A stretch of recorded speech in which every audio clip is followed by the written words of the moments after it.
Fried sardines with spicy chili and tomato sambal. Om Swastiastu! Hello, welcome to my kitchen. So here are the sardines I've reserved yesterday after buying them direct from the fisherman on the beach. Today, I'm going to fry them. So first, I clean the fish, then fry until slightly crispy. Once the fish is ready, let's put it aside and prepare the sambal.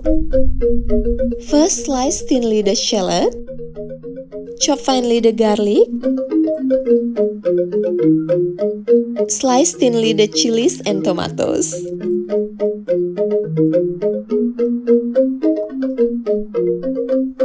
Heat up the oil, add the shallot, cook until slightly golden brown. Then add the garlic, cook until it's soft. Then mix the chili with salt and shrimp paste. Add the chilies. Add some sugar, then tomatoes. Mix well. And the last, add the fish. Smells so good. Absolutely yummy. Perfect for your lunch or dinner. And as always, this best to serve with rice.